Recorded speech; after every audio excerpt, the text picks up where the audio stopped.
some of the elite and people who should know have turned their residences into bars, and they to continue to party with their friends in their residences against the directive not to gather. Another directive was to stop passengers from entering Uganda by air, water, and land.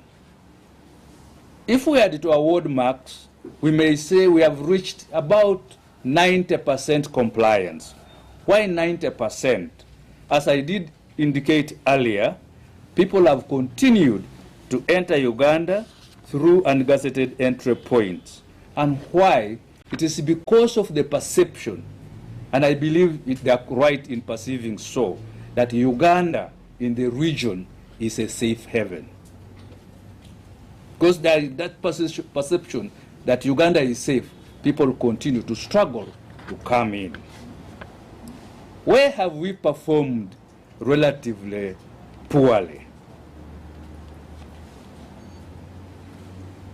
The directive was established markets in Kampala and other towns to remain open so as to continue to maintain food availability. Now, but into doing that, they were advised to keep social distancing. You have been in the field. You will agree with me that most cases there has been no social distancing. So this has not really been complied with. So we could say maybe at 45%. Again, there was a directive that there should be no gathering of more than 5 people. Generally, there has been compliance, but you will agree with me, particularly in urban areas and trading centers, idle youth continue to congregate, either to play cards, either to chat, and do other things. So because of that conduct, we cannot say we have performed very well. Now, the RDCs were supposed to authorize medical emergencies because we had said don't move. But in case of medical emergencies, the RDCs were given authority to issue permission for travel. Now, we can say we have not performed very well on this. Why? Because you and I, you the elite particularly, have abused this privilege. We get permission from the RDC, we do other things. If we fail to get the permission, we forge the RDC's letter. And so, compliance, therefore, has been extremely very, very low. Government vehicles were supposed to be surrendered to a pool to help in emergencies. And this would be managed by the district health officers and the RDC. We would have said we have performed very well, but there have been some government officials who have not handed over their vehicles. You will ask, what have you done to those people who have not handed their vehicles? I can assure you that punitive actions have been taken. Another directive was to allow Ugandans to return, but they must be put under mandatory quarantine. We have performed fairly well, but we have had a few cases where this has not been fully managed. This was because initially quarantine was to be met by the individual, the cost of quarantine. And this proved prohibitive. So some people escaped from the quarantine centers. Now, when we realized this, government undertook to put in place institutional quarantine, and government would meet the cost of quarantine. So there has been an improvement since that was put in place. Another directive was that good nutrition should be encouraged to strengthen our body defenses, build our immunity. There has been relatively poor performance on this. Why? You know, the majority of our people have a poor purchasing capacity. So their ability to acquire nutritive food is extremely low. Secondly, there is also a belief amongst our people that nutritive food constitutes of meat, eggs, and things of that nature. They actually forget that greens constitute a large part of our nutrition, and they help to build our immunity.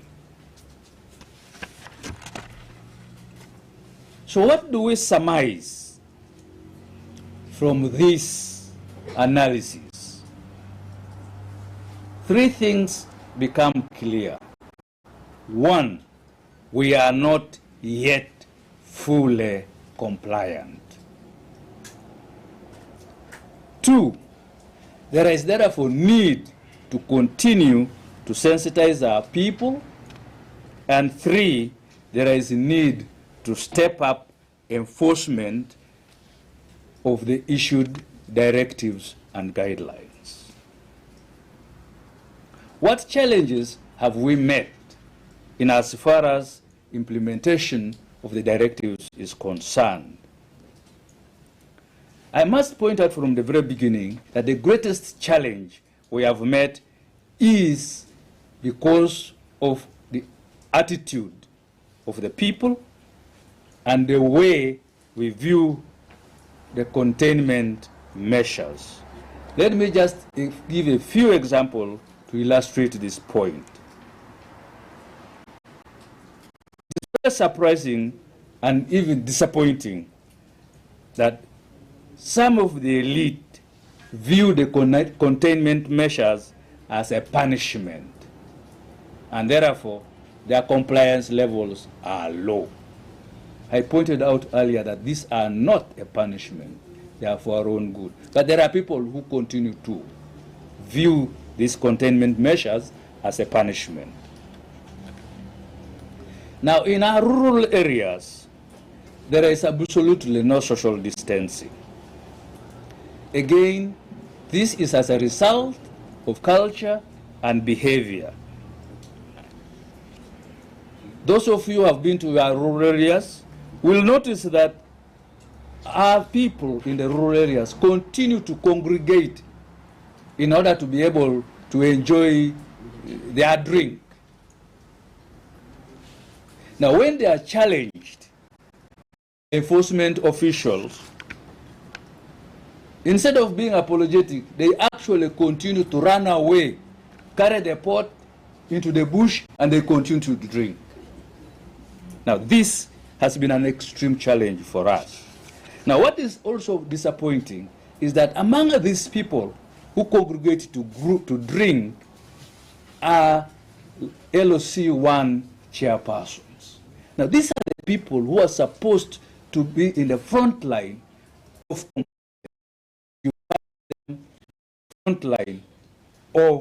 non-compliance. That is extremely very, very disappointing. A second challenge we have met is that especially people in the urban areas, and only yesterday I had an argument with somebody, they have begun to say that since there is no in Uganda because of COVID-19, then this disease is not serious. Really? It's not serious? It is important, first of all, to say, thank God, none has yet died in Uganda. You will not agree. if you look at what is happening elsewhere, people are dying in thousands. So it is serious. Very, very important. Rural people in mistaken belief that COVID-19 is aeroplanes. Since don't go to their villages, how can they get this disease? It is a disease of you people in the towns where airplanes come. Again, this is, we must therefore continue to sensitize our people that disease spreads because of but by person to person contact. Another challenge we have met is especially by the urban youth. Some of these have resorted to violence. You must have heard of a soldier who was stoned and even lost an eye. Let me take this opportunity to advise such youth. You dare to use violence, please have enough tools of violence. These tools are elsewhere you. So, it is not therefore advisable for you to resort to violence, because you may actually pay the ultimate price. So please don't do that. It is for your own good. Let us now look at the concerns that you have raised as representatives of the general public. You will recollect that on Saturday 18th of this month, there was a crackdown on motor vehicles, even those with the stickers. Let me begin by apologizing to those who were unnecessarily inconvenienced. We have since had an opportunity to look at that operation. In military terms, we call it after action review. And we have realized that there were actually challenges. One, we realized that the conduct of officers at the roadblocks was high-handed. Two, we realized that there was insensitive conduct by those at roadblocks, to the extent that some were removed. Thirdly, we've realized some technical problems in relation to the speakers. For example, codes on the speakers. We also found out that the serial number of the sticker is matched with the vehicle and the bearing that sticker. Since the review, what have we now done? Those officers have had to face disciplinary action. I am sure had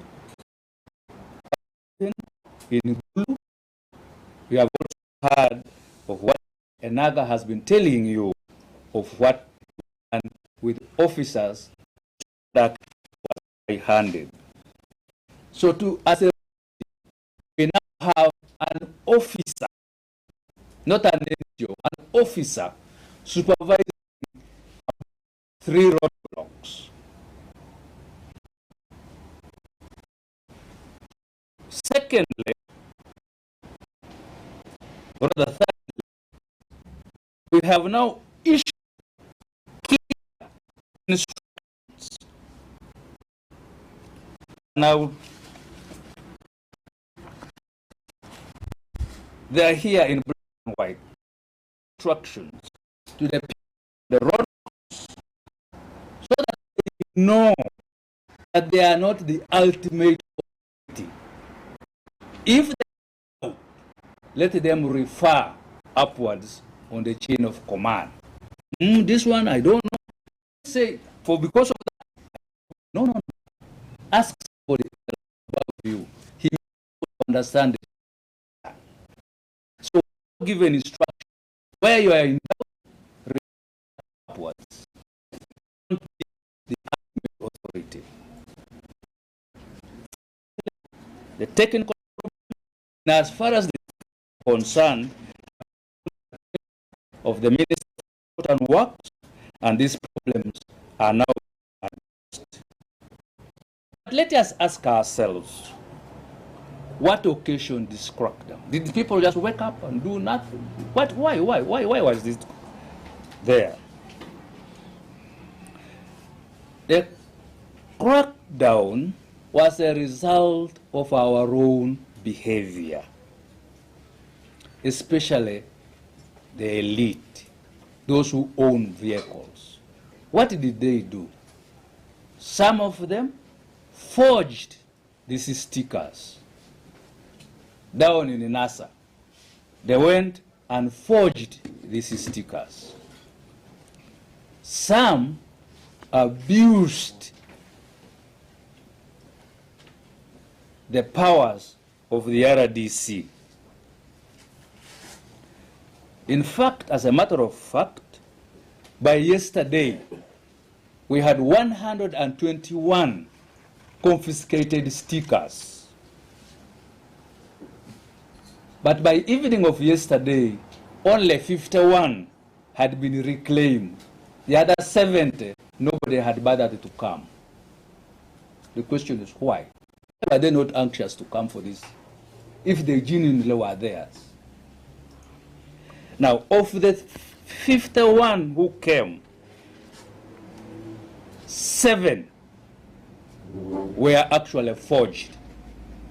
The owners who came to reclaim these forged stickers have been arrested, and they are continuing to assist police in the investigations of the racket of forging stickers.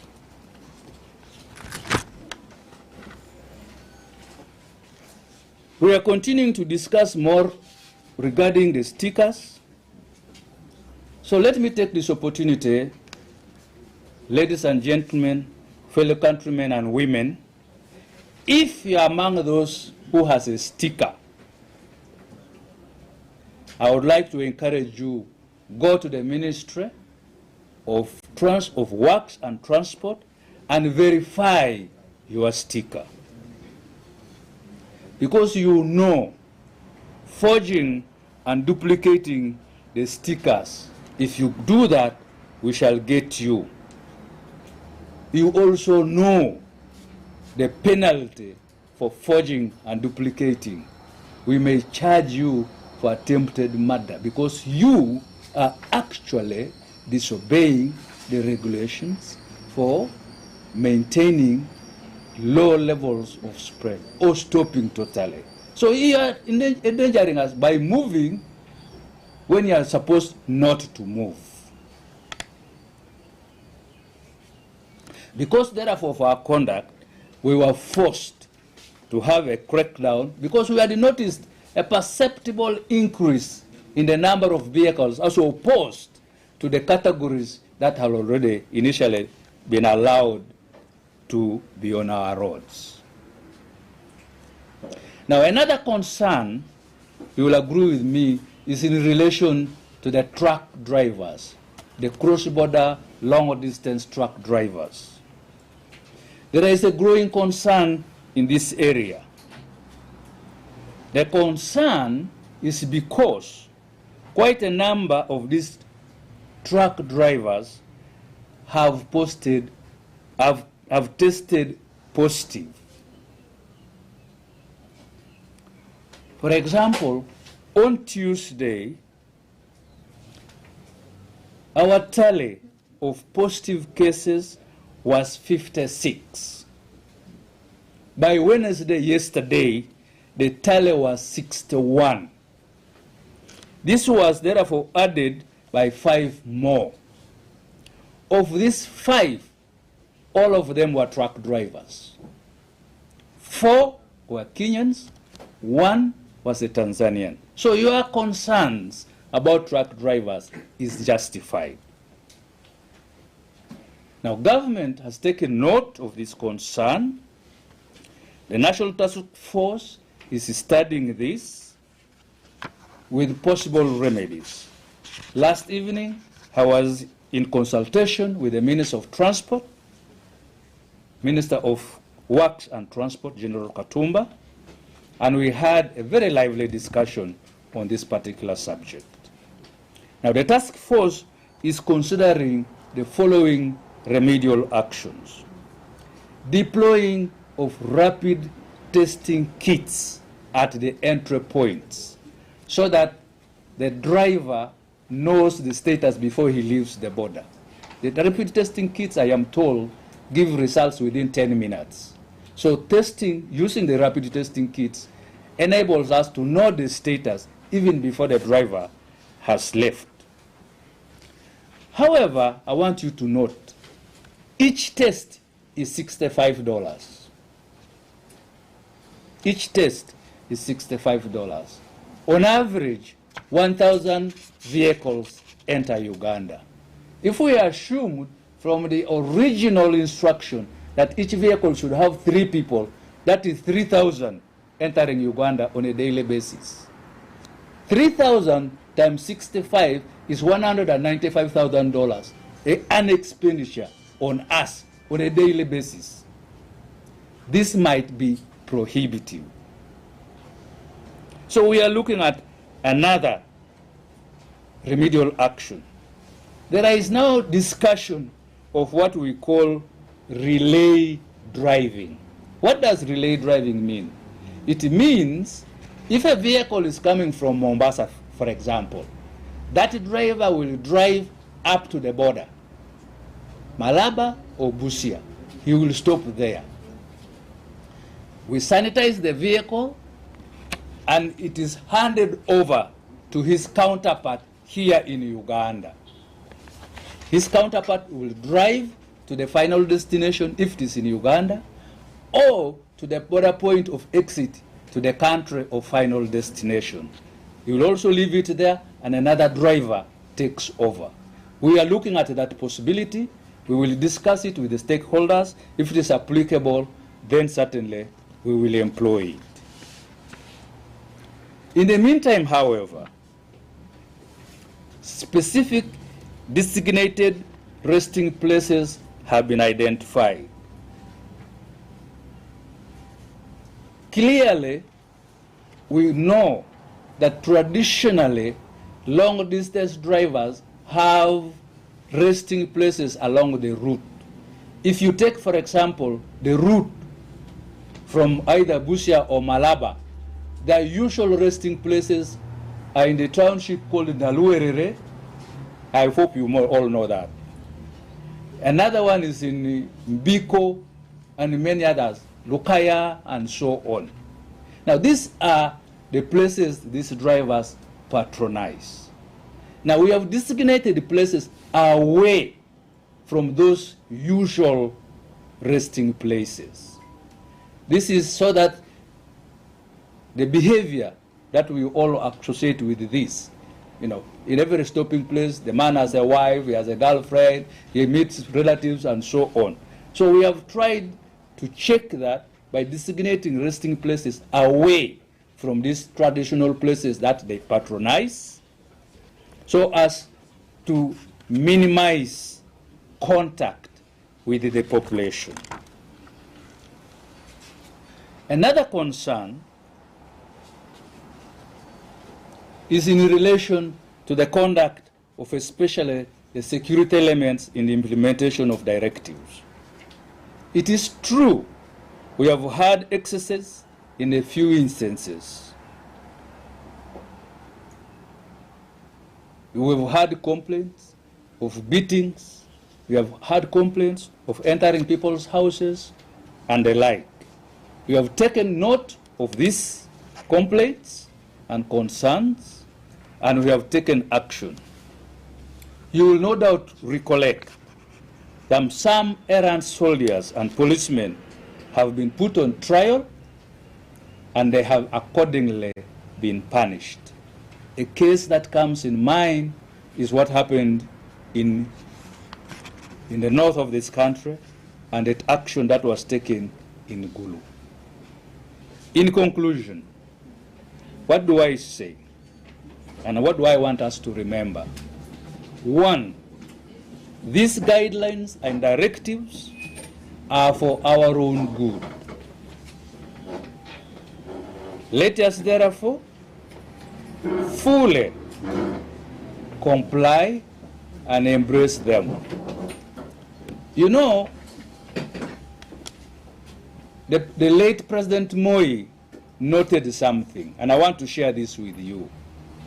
Moi said, Mwafrika ni kichwa ngumu. Maana yake kuhakikisha kwamba atafata amri kuhakisha moto kiboko yake. But we don't want to get there. We want to appeal to you, please comply. The World Health Organization has issued a 6-point plan or guide for lifting the lockdown. If we fully comply with these guidelines, we shall then be compliant with the World Health Organization plan, and certainly we should be able to progressively relax the restrictions. However, if we do not comply, the opposite will also be true. Well, we will continue, therefore, with the restrictions. So it depends really upon you. Would you like to comply? Certainly, it will lead to progressive relaxation. If you don't comply, we will stay as it is. So it is up to us. Really, it is entirely up to us.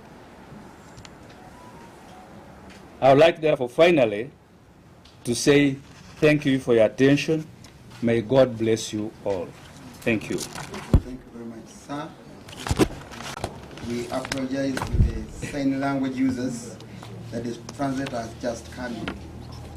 And as we said, also in attendance is the spokesperson of the Defense Ministry, Afande Karemire, and the deputy spokesperson of Uganda Police, Colin Namae, and Lieutenant Colonel Alim Charles, the military assistant to the minister. Brother Baine, Frank, you are also welcome. Thank you. Now, questions. We shall have 3, and the whole minister will answer the 3 at a time after they have been raised. Let me start with the lady, then the gentleman, and another lady. Okay, thank you very much. My name is Daman Nahai from the Honorable Minister. You said that the government is considering a number of things to do at the border, like different testing kits and other things. When do you plan to come on the final conclusion on this? And you also said that the kits are expensive. Makere said that they are producing or manufacturing these kits at a cheap price. So are you trying to say that the government cannot afford deploying those kits at the border points, given the money we have been giving the Ministry of Education for COVID-19? And lastly, when you say that the public are not compliant on certain measures, and you say that you're going to put in more force, does that mean that you're going to start tear gassing Uganda? On my way, I saw a number of trucks, tear gas trucks and water cannons deployed on the road. So are you going to enforce more on the measures? Thank you. I gave the order in which they are giving questions, but at least answer those ones first, sir. No, I can handle all that. Okay. Thank you. My name is Paul Bakabin. I work with KTV. One question is all about this issue of truck drivers. Last time we heard that the Kenyans has advised that the truck drivers from other countries who used to go there, they should be stopped at the border, and then the Kenyan drivers proceed with their journey. And that issue raised a number of concerns, and many of the trucks from Uganda were stopped. And it led to the discussion of the two presidents, such that they came up with a conclusion. At this time, do you think that the Kenyans and the Tanzanians will allow their drivers to stop at the border, and then the Ugandan drivers proceed with the products for those Kenyan drivers? Okay. Another one, please. All right. My name is Mildred. Say it again. Mildred. I work with Mixed Media Services, MBS in particular. My question is on relay driving as well. On the relay driving. In case it fails, because many have said it may be an impossible way to deal with the truck drivers. In case it fails, what's our next option? And then also on the aspect of the rapid testing kits, when do we expect them? And in case they're gotten, if we have 3,000 people that have to be tested in a span of less than 15 minutes, how are you going to deal with one, social distancing, because the Minister of Health has expressed concern over that they may not have enough security to keep all these people at once until they manage to get their results. How are we going to deal with that? Thank you. Let me just answer those three first. Remember we said we will answer three. Mildred, I will answer your first question in relation with what Damali asked, and indeed what Paul asked. But your second question is, 3,000, won't they congregate and therefore will not be able to maintain social distancing? That can't happen. Why? The trucks don't arrive at the same time. But the total of 3,000 is what we realize at the end of a 24-hour period. Some will come in the morning, some midday, some late in the evening. So the congregation of 3,000 won't happen. We will clear them as they come. Now you raised the question of relay driving. When will it come on board? And this relates to what Paul said. What do I think? First of all, Paul, I don't want to put the horse before the cart. What I think does not matter. I will only contribute to the general discussion, which, as if you will recollect, I don't know whether it was the monitor who rang General Katumba yesterday. The National Task Force, together with General Katumba and the stakeholders, will continue to discuss some of these issues which we have raised in the course of this discussion today. So, how soon, therefore, will this come into force will depend on the agreement in as far as discussions are concerned. Remember, we may not be able to take a unilateral action as Uganda. We may not. Why? Because there are East African protocols still applicable. So in the discussions, those must be taken into consideration. So it may not be coming quickly as we would wish, because we must continue to negotiate over these matters as well. Mildred, rather Damali, you also raised the question of, I said that we have not fully complied. And in one of my observations, I said we might need to continue to step up enforcement. Stepping up enforcement is a last resort. Remember I said we should continue to sensitize our people, continue to educate them. Now the application of enforcement will be gradual. We will not wake up and go tear gassing people. No. We will continue in the manner we have been continuing, but it's unlikely that we will reach the level of using tear gas and so on. We will certainly continue in the manner we have been doing. Another three. Yeah, in that order. Bouquet Day, Gentleman, Revision, and lastly. Thank you. Yes, my name is Ismail Soga. I work with Bouquet TV. We've heard the president talking to the public, giving us the directives, but we've not heard him giving us a directive of stopping pedestrians from around. We are seeing on a number of roadblocks, most especially at one area, pedestrians being stopped from moving. Is it one of the directives issued by the president? Second. Yeah, Honorable Minister, thank you. My name is Daniel Muda. I work with ABC TV. I have three concerns.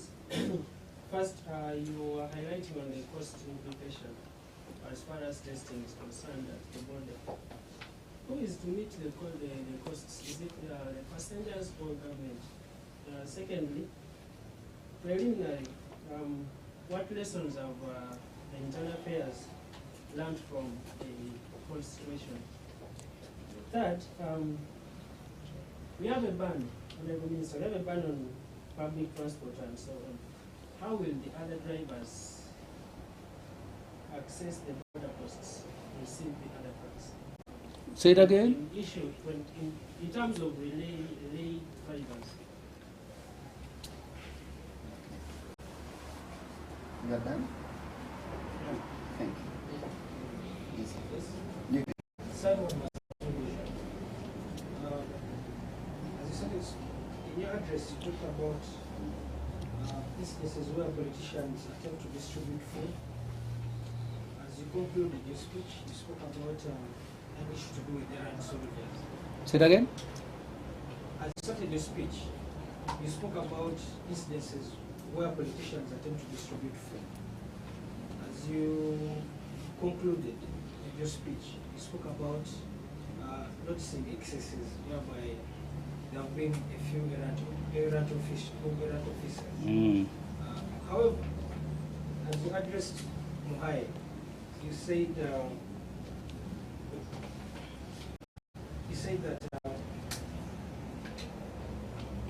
that excess force will be the last resort.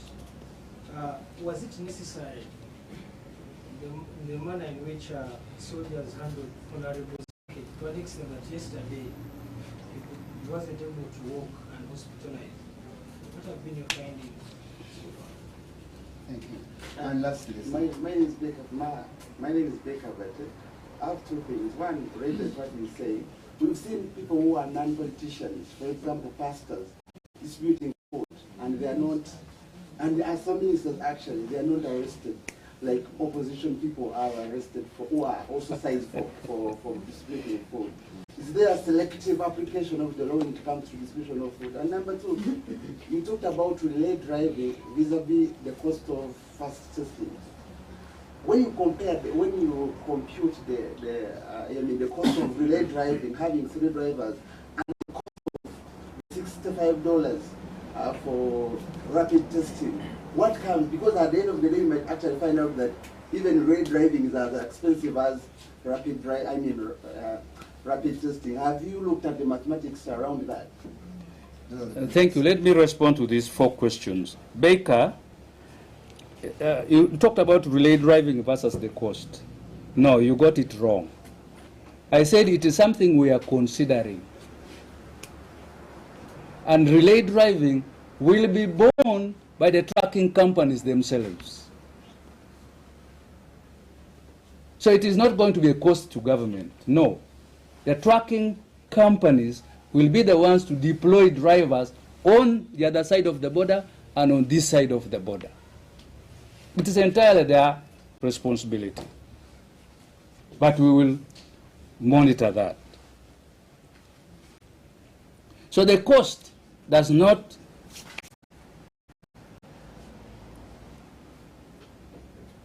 refer to relay driving. The cost refers to what is happening now when the drivers cross. You also raised the problem of whether the denial to distribute food is selective.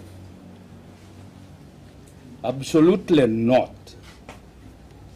It is true there have been some politicians and sometimes even some ministers who have attempted to do that. I have taken issue with them and they stand warned. The guideline, a regulation is a regulation. None of us is above the law. And this, I think, answers partly Masaba's question. It is true there have been excesses, and as I said, it does not make sense for me to beat you in order for you to comply. It doesn't. So we take note of those excesses, and the people responsible must account, and they do account.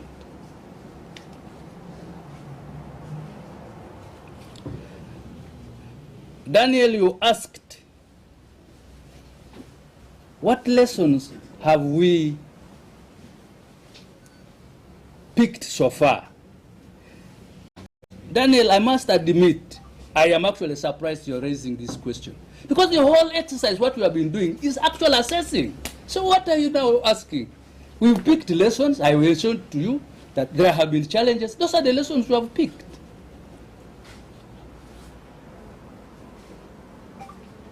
Ismail, you raised concern about pedestrians stopped. Again, this must be overzealousness, but it was also necessary because some people were just walking, loitering, and not for purpose.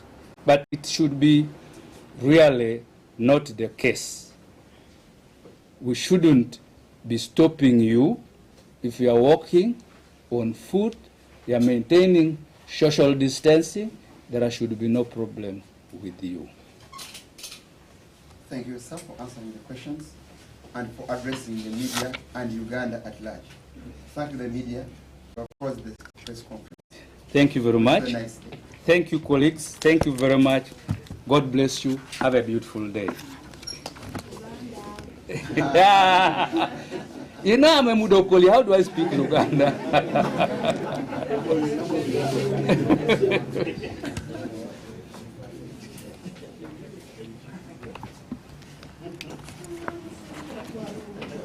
Thank you.